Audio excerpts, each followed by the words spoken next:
Hi there, this is Lee, and I'm talking about Jill Stein with this video. I did long ago. It seems like ages. I did a video on three women: Elizabeth Warren, Hillary Clinton, and Jill Stein. And that was way back when.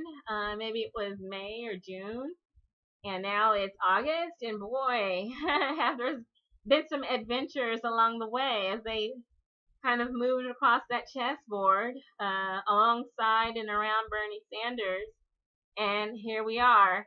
But Jill Stein has emerged as a force that I don't think people really realize that she would be as things played themselves out all during the summer, and now we're in the final stretch to the elections in fall, and it's gotten just really wild.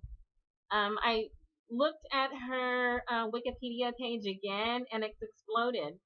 It has completely exploded. When I looked at it before, there were like maybe two paragraphs on there, and I kind of had to stretch it out a little bit when I was talking about her. Like, she's from Lexington, Massachusetts, and she's a doctor, and you know, now it's just everybody's been on there with their zany pronouncements and some information that's legit, but then there's a lot of personal bias, a correct the record type of flavor on her Wikipedia page.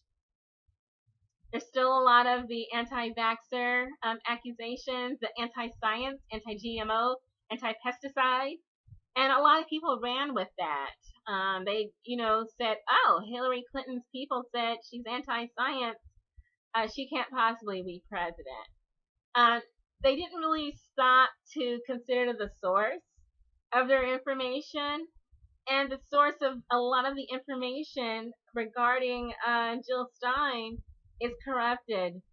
It's propaganda, and you just have to consider the source. And so that source is motivated by a fear of losing. It's the type of source that actually tried to smear Barack Obama as a Muslim, as a Kenyan native, as an immigrant who was not qualified for the presidency. This same source is trying to disqualify Jill Stein, and they're desperately searching. And so now there's this Swift Boat campaign. They're taking her strength and questioning it and trying to use it against her. This is a Harvard trained scientist, practicing physician with a medical degree who's practiced and earned a living as a scientist. And yet she's called anti-science. And I'm just curious, like, so how does she earn a living then? If she's not a scientist, if she's anti-science, how on earth did a professional review board of her peers, her professional peers, license her? How did she get all the way through Harvard, through years of classes, of coursework, of her residency, treating patients, only to arrive to the political arena and be informed by non-scientists that she's anti-science? And I'm saying specifically to a writer on Slate, but of course you're not the only one. This was a widespread accusation that was leveled against Jill Stein that was ridiculous when you consider her background, that she is a scientist. She studied science for the first half of her life, and then went on to earn money as a scientist, a practicing physician, who earned a living, raised a family, being a scientist. So if anyone's pro-science, it's Jill Stein. Science put money in her pocket. Science bought her a house, I'm sure, up in Massachusetts.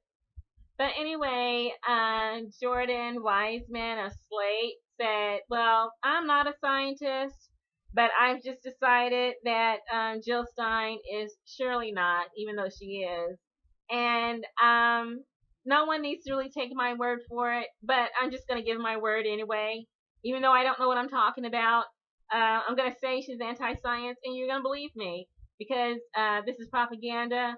And even though I'm a correspondent, apparently I'm a journalist for a progressive publication, I'm just going to come out of my face with any old thing that I'm told. And I'm going to repeat it, and I'm going to use a very sneering, condescending, silly tone. And then never mind when my ignorance gets shown for what it is. I'm just going to keep that tone. Even though I'm going to back down and admit that I didn't know what I was talking about, I'm still going to, get my little shots in. But let's look at it closely. This is an article on Slate. I've spoken before about the scarcity of articles on Jill Stein in previous videos, even at progressive publications. However, in the past few weeks, there's been a lot of articles on Jill Stein calling her anti-science, calling her anti-vaxxer, and anti-GMO, and anti-pesticide, and anything else that Jill Stein has criticized. I mean, if she said, well, there's a lot of pollution in our environment, well, Jill Stein is anti-pollution. Surely we can't let her be president. She is anti-pollution. She is anti-lead in the water.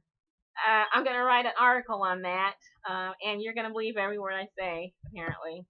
But anyway, Jordan Weissman wrote his article. Jill Stein's ideas are terrible. She is not the savior the left is waiting for. Jordan didn't know what he's talking about, and now he's admitted that. Jill Stein has commented on pesticides and affecting the bee population. And it turns out she was right. People try to say, wow, she's anti-pesticide. She's anti-science. She may be anti-bees. She might be anti, everything. She's anti this and that.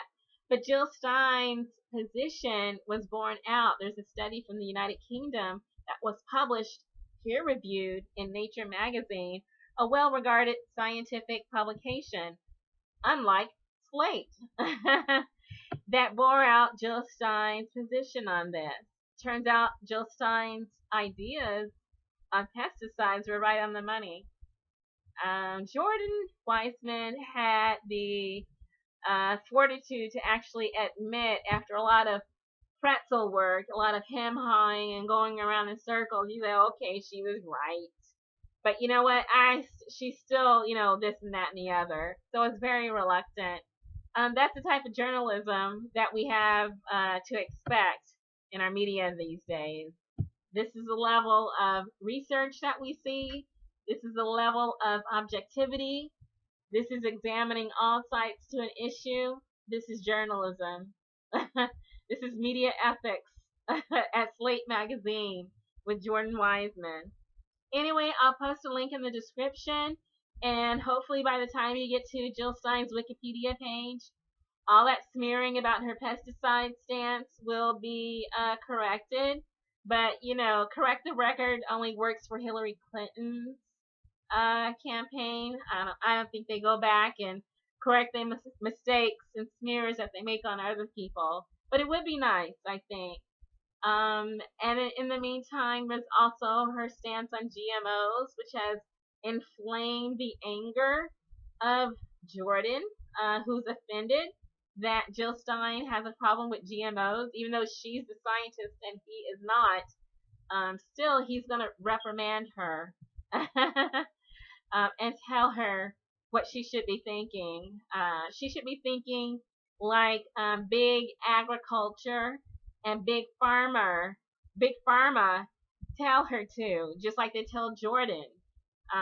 She should be thinking like that, taking their press releases and their propaganda and then adding his byline and calling it an article. But, Jill Stein, she's a grown woman. She's an educated woman. She's a college-educated woman who's taken science as her life's work and actually earned a living at it. And apparently she's going to decide that for herself. Jordan, I don't think you're qualified, and at least you know it now. That's a good thing.